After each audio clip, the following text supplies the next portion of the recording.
We debated whether or not we wanted to go live on YouTube and talk about this on Sunday evening. We ultimately decided not to. We wanted to give it more room to breathe and honestly give ourselves a little bit more of a chance to understand what was happening here. But Mel Tucker has been suspended as head football coach at Michigan State pending a hearing that is set to take place the first week of October.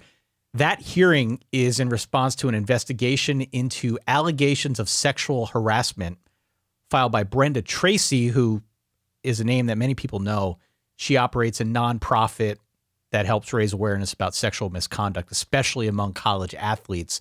The story here is that Tracy and Tucker had worked together previously to help educate the Spartan football team.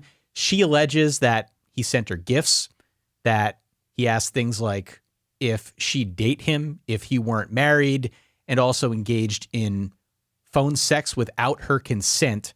Tucker, for his part, has admitted to the behavior, but said it was consensual. So there's a lot to unpack there.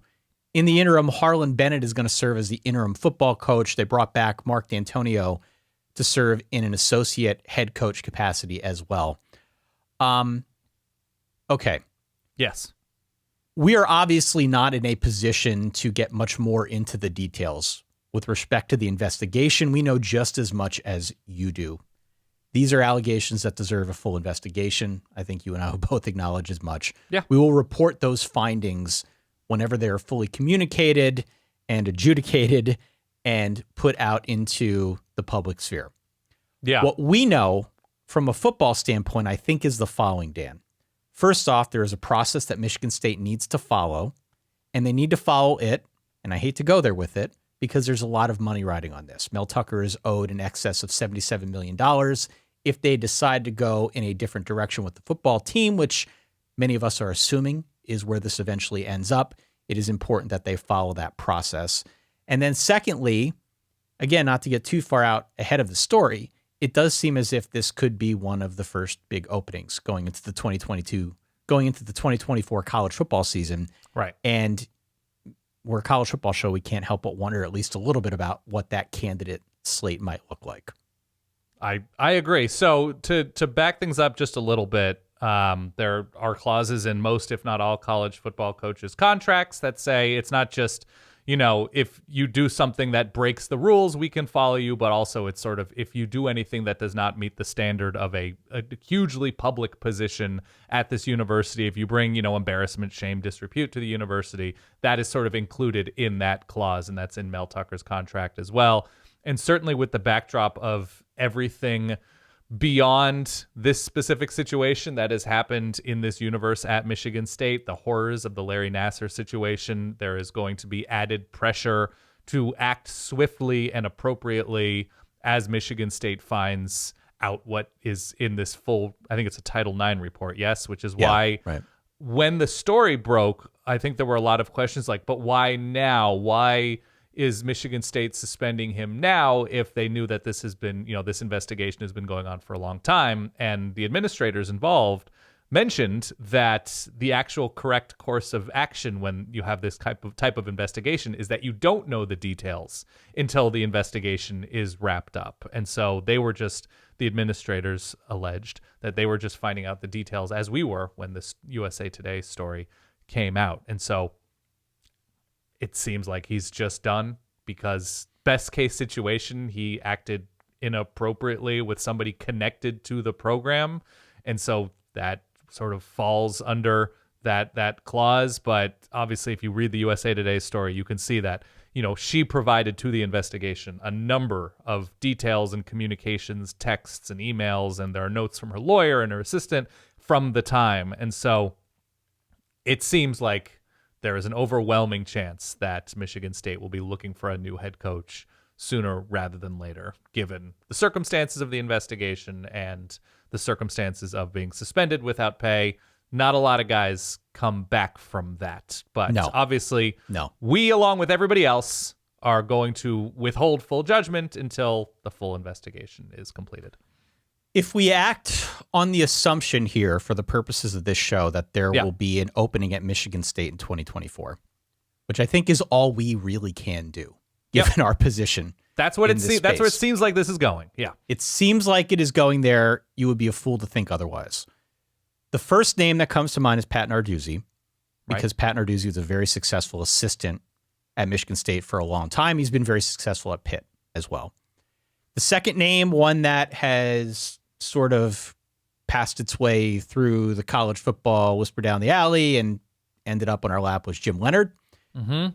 Another one that I think is obvious that people need to ask questions about and at least consider is Matt Campbell. Sure. I eagerly await the articles from those in the know, those who have their finger more on the pulse of the rumor mill. But those are three names that came to mind first for me. Are there any others that came about for you?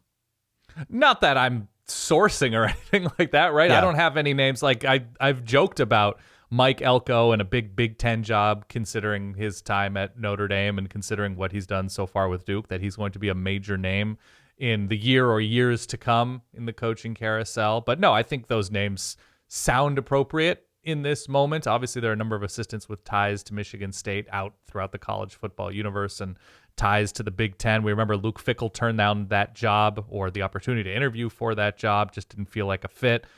When Mel Tucker ended up taking that job, when Mark D'Antonio moved on, and everybody decided it was time for Mark D'Antonio to move on. So no, it's the state of the Michigan State job is interesting, because certainly the Big Ten is one of the two biggest conferences in the sport moving forward. It's been a playoff program. It at its peak will continue to be, looked at as a program with a ceiling of being top 10, 15, 18, whatever, that the best of Michigan State, that what it has to offer is super competitive, even with a growing Big Ten. I think it's going to be more difficult, but I still think it should be looked at as a pretty significant job.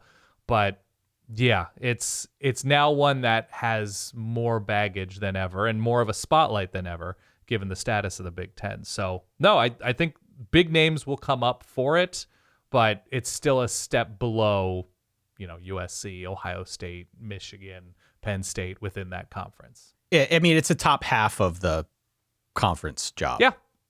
It's a good job, and obviously they're willing to pay. Look at the commitment they made initially to Mel Tucker. Mm-hmm. So I think that in and of itself, that money will attract some bigger names, and it wouldn't surprise me if you hear some really big names associated with this job. But the Narduzzi thing to me feels like it's almost a perfect fit, given his track record at the program, given the success he's had on his own as a head coach. It seems to me like that would make a lot of sense. With Michigan State, you always have the recruiting thing that I think you need to try and figure out and try and crack that code. Right. I don't know that a lot of guys have cracked that code, and I don't know if Narduzzi has cracked that code at Pitt. That's part of why he seems so disgruntled at times.